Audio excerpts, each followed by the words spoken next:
Hi, this is Becky Nunn at Fusion Beads. I'm guest designer and I'm going to teach you on how to use Nunn design transfer sheets.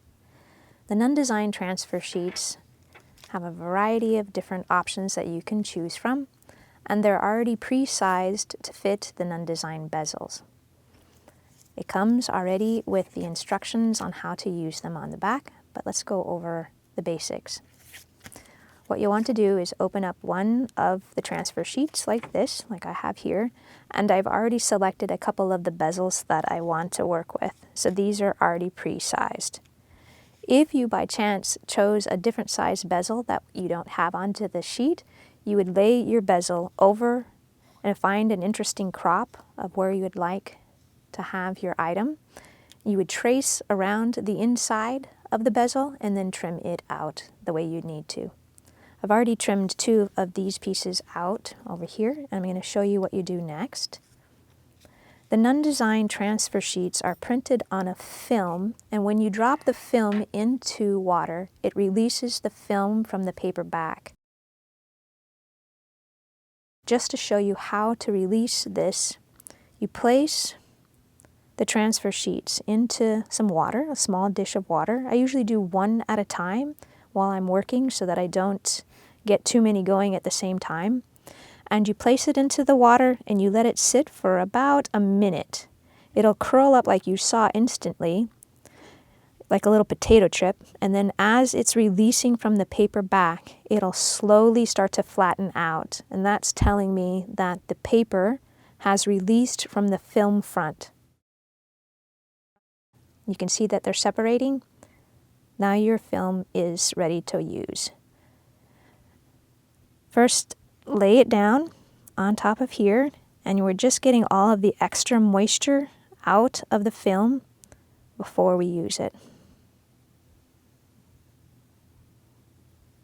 And go ahead and place your second one in there. And then when that's ready, you're ready to start applying it into the piece.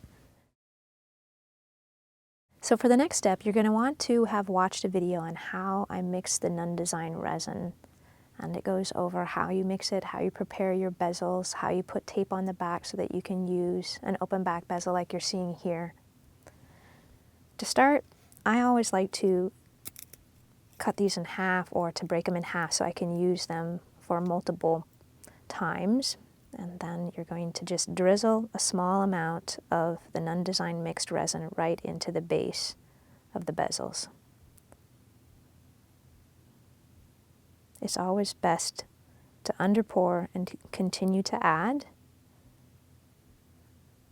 I just put enough into the base, store it into my extra little cup, just to give it a nice foundation. And check this out. I'm going to use two toothpicks, one to hold the base and one to move the resin around.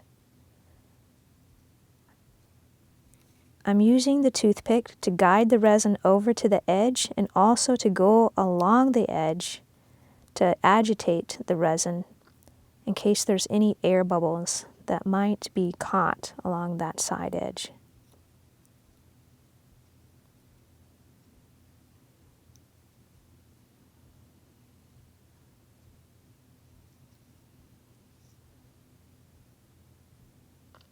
Once you've moved the resin around,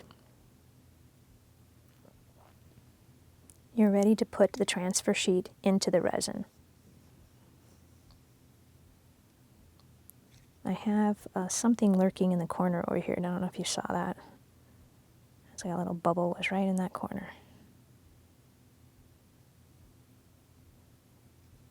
If the room that you're working in isn't between 68 and 78 degrees, within that zone, you will often have additional resin bubbles that pop up because the resin really likes to have a nice warm room environment.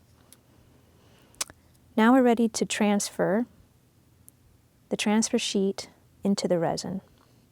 I left the paper backing on there because the back of this transfer sheet has a slight residue that makes it slightly sticky. So just start it off. This can be a little bit tricky when you're first starting out. You glide it into the base and you pull away the paper. I often like to work on a business card so that I can easily rotate this around, but it's going to be hard to see. But this allows me to rotate this around a lot easier.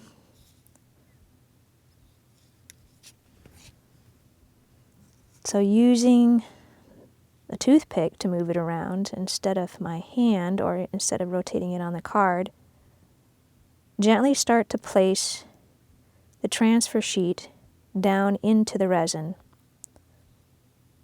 Having that base underneath there will make it so that there's not any iridescence. I don't know how to describe it, but if you don't have a wet surface underneath here, it creates this kind of iridescent sort of pearlescent look.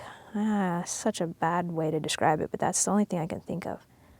So right now, I'm just using my toothpick to press the excess resin from underneath there and making sure that I don't have any air bubbles trapped inside of there.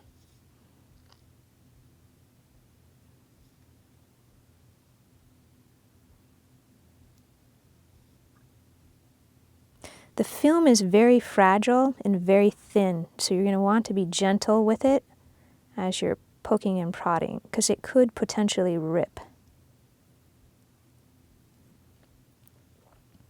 Once you have your transfer sheet inside of the pendant and pretty much poked it and made sure that all of the air was pressed out on all of these surfaces, you're ready to pour a little bit more resin into the piece.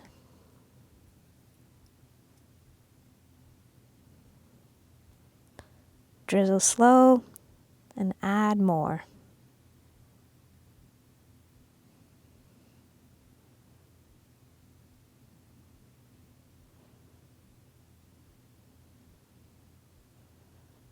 I'm not going to dome it all the way up yet, because I'm going to want to go back in and just double check.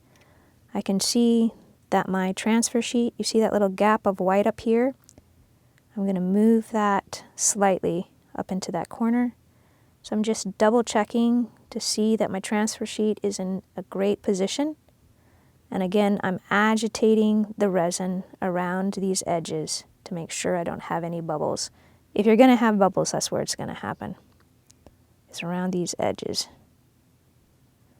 By rotating the piece around, it's easier to see all the angles, and I can see this side as well. If you get any resin on the surface right here and you don't want to have it in there, you can wipe it off with a Q-tip. You can just gently roll. I'm going to get a nice thin point. You just roll it along that edge and pick up that excess resin that's on that edge. If you get a lot of resin on there, you can pour resin and drag it over all the way to the edge to cover that completely up.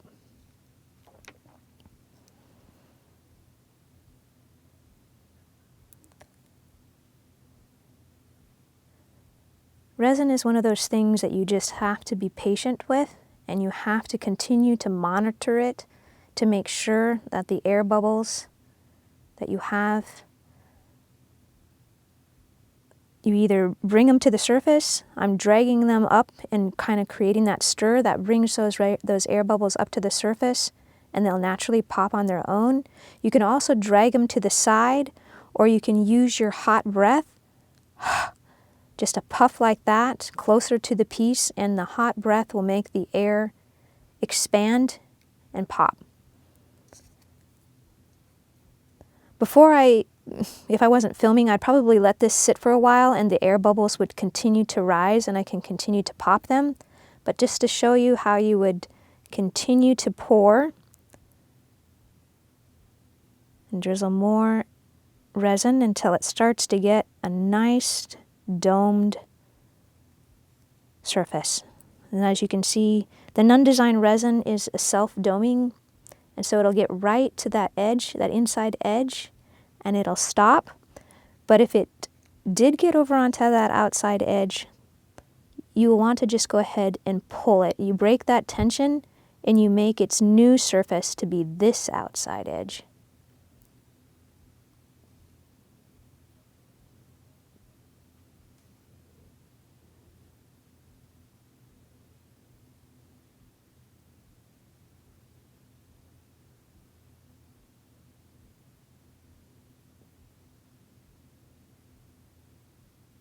There you go. Put my toothpick down before I release my finger. Once your resin has cured, it'll take up to 12 hours before it's hard to the touch. You're ready to remove the back tape from the piece. How you do this is you just peel back the tape on all of the sides and pull it up. You can use the tape itself, rolling it up like this and pressing it onto the back. But if you have some stubborn glue on the back there, this won't work. You'll need to have another product that I like a lot called Goo Gone. And you just drip a couple of drops onto the back of the piece and let it set. It takes about 1 minute to 2 minutes for the Goo Gone to activate with that tape, and it'll start to dissolve it and make it kind of gummy. And you'll be able to just take a stir stick and scrape the back and release the glue.